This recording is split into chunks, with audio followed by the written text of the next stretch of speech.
उद्देश्य।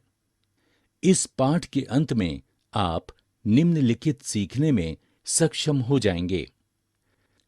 दक्षिण अफ्रीका के संदर्भ में लोकतंत्र को समझने में और उसका वर्णन करने में, किसी देश के लिए संविधान की आवश्यकता को समझने में, गहराई से ये समझने में कि भारतीय संविधान ने अपने वर्तमान प्रारूप को कैसे प्राप्त किया, कारणों के साथ ये वर्णन करने में कि हमारी संविधान सभा किसने और क्यों बनाई, हमारे संविधान के दर्शन को विस्तार से समझने और समझाने में, हमारे संविधान की प्रस्तावना के महत्वपूर्ण शब्दों को समझने और समझाने में। दक्षिण अफ्रीका में लोकतांत्रिक संविधान। नेल्सन मंडेला और रंगभेद की नीति के विरुद्ध संघर्ष। अफ्रीकी राष्ट्रीय कांग्रेस के दक्षिणी अफ्रीकी नेता नेल्सन मंडेला ने अपने देश में रंगभेद की शासकीय नीति के विरुद्ध एक लंबी लड़ाई लड़ी। उन्हें और 7 अन्य नेताओं को 1964 में श्वेत दक्षिणी अफ्रीकी सरकार द्वारा आजीवन कारावास की सजा दी गई थी। रंगभेद की नीति नस्ली भेदभाव पर आधारित एक व्यवस्था थी जो लोगों को उनकी त्वचा के रंग के आधार पर विभाजित करती थी। गोरे लोग खुद को सभी अश्वेत लोगों से बेहतर मानते थे। अश्वेत लोगों को कई अधिकारों से वंचित कर दिया गया था और कानून उनके लिए दमनकारी था। 1950 में अश्वेत, रंगीन चमड़ी वाले और भारतीय मूल के लोगों के दमनकारी कानूनों के खिलाफ प्रदर्शनों में तेजी आई।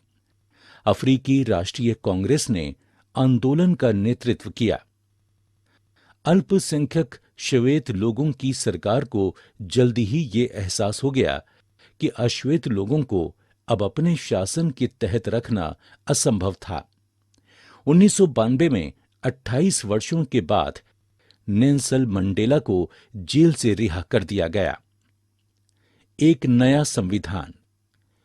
1964 में रंगभेद की शासकीय नीति वाली सरकार को सभी नस्ल के लोगों की मिली-जुली सरकार द्वारा प्रतिस्थापित कर दिया गया। नेल्सन मंडेला दक्षिण अफ्रीका गणराज्य के पहले राष्ट्रपति बने। उन्होंने 1996 में एक नया और दुनिया का सबसे अच्छा लोकतांत्रिक संविधान अपनाया। नई सरकार ने सभी अश्वेत समाज से अपील की कि गोरे लोगों ने पहले जो कुछ जुल्म किए उन्हें वे भूल जाएं और गोरों को माफ कर दें। इससे समानता, लोकतांत्रिक मूल्यों और सामाजिक न्याय पर आधारित एक नए दक्षिण अफ्रीका के निर्माण के लिए सभी नस्लों के सहयोग की मांग की। हमें एक संविधान की जरूरत क्यों है?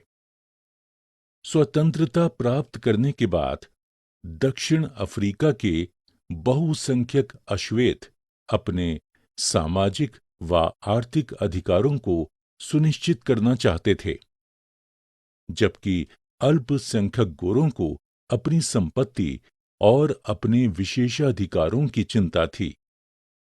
लंबे समय तक चली बातचीत के बाद दोनों पक्ष बहुमत के शासन के सिद्धांत और एक व्यक्ति एक वोट के सिद्धांत पर सहमत हुए। अश्वेत लोग इस बात पर सहमत हुए कि सिर्फ बहुमत के आधार पर सारे फैसले नहीं होंगे और अल्पसंख्यक गोरों की जमीन जायदाद पर कब्जा नहीं करेंगे। ये समझौता आसान नहीं था, इसे लागू करना और भी कठिन था। भरोसे के टूटने की संभावना से इनकार नहीं किया जा सकता था। इस भरोसे को बरकरार रखने का एक ही तरीका था कि जो बातें तय हुई हैं, उनके लिए लिखित में कुछ नियम बना दिए जाएं, जिनका पालन देश में साथ रहने वाले सभी लोगों को करना होगा।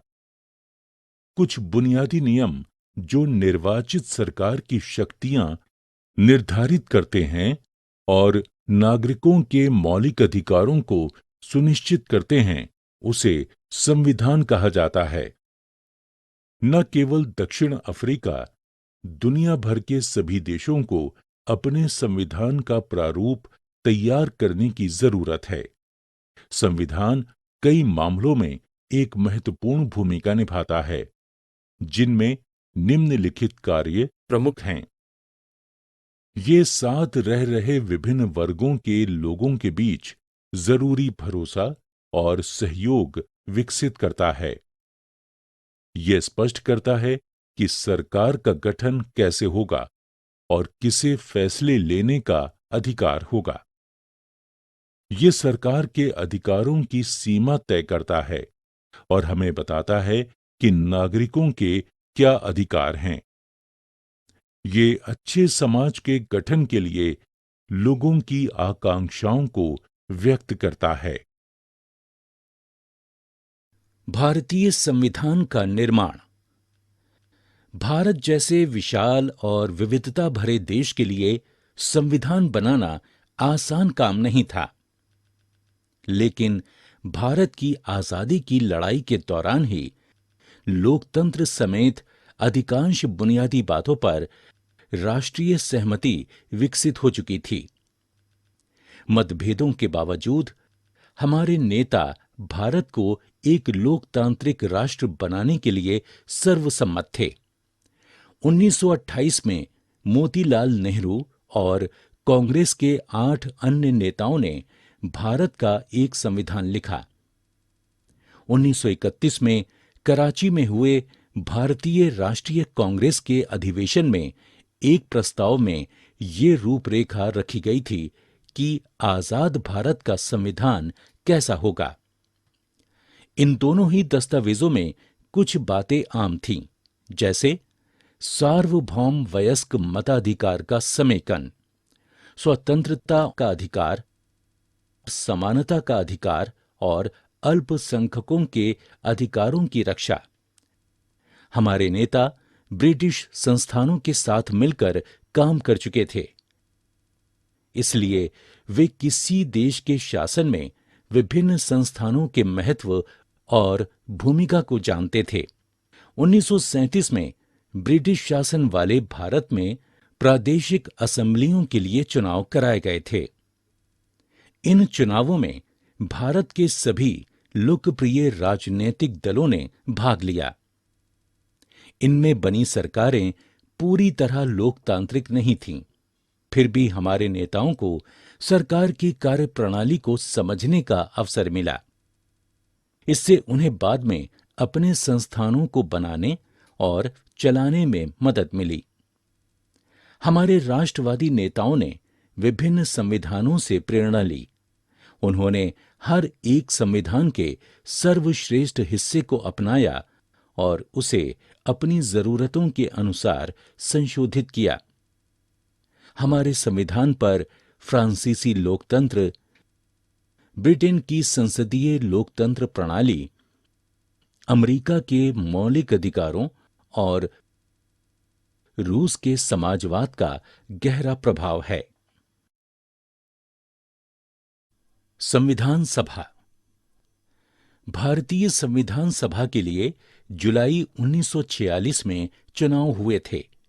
संविधान सभा की पहली बैठक दिसंबर 1946 को हुई थी। 1947 में देश भारत और पाकिस्तान में बंट गया।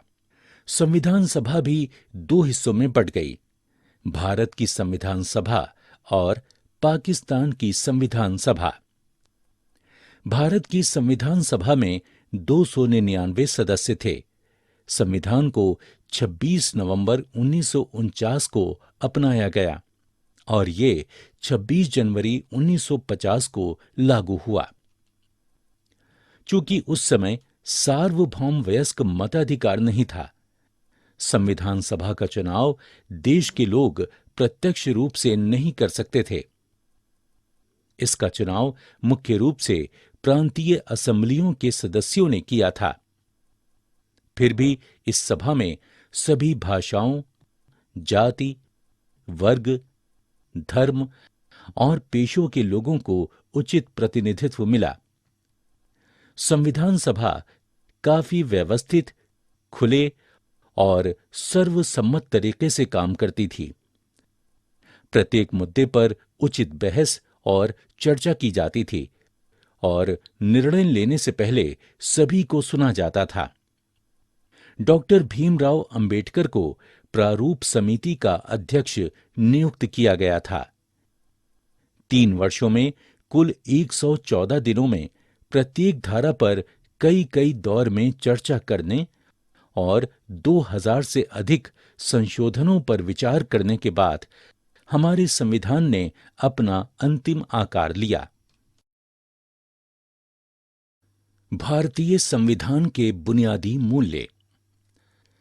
हमारे संविधान का दर्शन। हमारे संविधान के दर्शन को समझने के लिए हमें अपने संविधान के प्रस्तावना को समझने की जरूरत है। किसी संविधान में इसके बुनियादी मूल्यों की एक छोटी सी उद्देशिका को संविधान की प्रस्तावना कहा जाता है। भारत के संविधान की प्रस्तावना के महत्वपूर्ण शब्द हैं: हम भारत के लोग, जिसका अर्थ है कि भारत के संविधान का निर्माण और अधिनियम भारत के लोगों ने अपने प्रतिनिधियों के माध्यम से किया है, न कि इसे किसी राजा या बाहरी आदमी ने उन्हें दिया है। प्रभुत्व संपन्न या संप्रभु। संप्रभुता का अर्थ है कि भारत एक स्वतंत्र देश है और कोई बाहरी शक्ति भारत की सरकार को आदेश नहीं दे सकती है। अंग्रेजों ने भारत के लिए स्वतंत्र उपनिवेश का प्रस्ताव रखा था, जिसका मतलब था कि ये देश ब्रिटिश राजशाही के तहत रहेगा।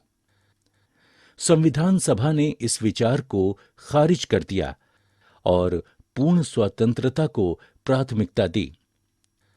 समाजवादी। भारतीय समाजवाद इस अवधारणा पर आधारित है कि समाज में संपदा सामूहिक रूप से पैदा होती है और समाज में उसका बंटवारा समानता के साथ होना चाहिए। सरकार जमीन और उद्योग धंधों की हकदारी से जुड़े कड़े कानून इस तरह बनाए कि सामाजिक आर्थिक असमानताएं कम हों। पंथ निरपेक्ष। भारत में कोई धर्म आधिकारिक नहीं है। नागरिकों को किसी भी धर्म या पंथ को मानने की पूरी स्वतंत्रता है। सरकार सभी धार्मिक मान्यताओं और आचरणों को समान सम्मान देती है। लोकतंत्रात्मक। सरकार का एक ऐसा स्वरूप जिसमें लोगों को समान राजनैतिक अधिकार प्राप्त रहते हैं और लोग अपने शासक का चुनाव करते हैं। ये सरकार कुछ बुनियादी नियमों के अनुरूप चलती है और अपने नागरिकों के प्रति जवाबदेह है। भारतीय संविधान के मार्गदर्शक मूल्य। गणराज्य। इसका अर्थ है कि शासन का प्रमुख लोगों द्वारा चुना हुआ व्यक्ति होगा, न कि किसी वंश या राज खानदान का। न्याय। नागरिकों के साथ उनकी जाति, धर्म और लिंग के आधार पर भेदभाव नहीं किया जा सकता। सरकार गरीबों और दलितों के कल्याण के लिए कार्य करेगी ताकि सामाजिक असमानताओं को समाप्त किया जा सके। स्वतंत्रता। नागरिक कैसे सोचें, किस तरह अपने विचारों को अभिव्यक्त करें और अपने विचारों पर किस तरह अमल करें, इस पर कोई अनुचित पाबंदी नहीं है। समता। कानून के समक्ष सभी लोग समान हैं। पहले से चली आ रही सामाजिक असमानताओं को समाप्त होना होगा। सरकार हर नागरिक को समान अवसर उपलब्ध कराने की व्यवस्था करे। बंधुता। हम सभी ऐसा आचरण करें जैसे कि हम एक परिवार के सदस्य हों। कोई भी नागरिक किसी दूसरे नागरिक को अपने से कमतर न माने। संस्थाओं का स्वरूप। संविधान सिर्फ मूल्यों और दर्शन का बयान भर नहीं है। इन मूल्यों को एक संस्थागत रूप देने की कोशिश ही संविधान है। ये महसूस किया गया कि संविधान लोगों की आकांक्षाओं और समाज में हो रहे बदलावों के अनुरूप होना चाहिए। इस प्रकार संविधान संशोधन के प्रावधान का गठन किया गया। भारतीय संविधान उन नियमों को बताता है जिनके अनुसार सरकार का गठन किया जाएगा। ये स्पष्ट रूप से बताता है कि सरकार में किसके पास कितनी शक्ति होगी। साथ ही ये नागरिकों को कुछ स्पष्ट अधिकार देकर सरकार के लिए लक्ष्मण रेखा तय कर देता है कि सरकार इससे आगे नहीं बढ़ सकती।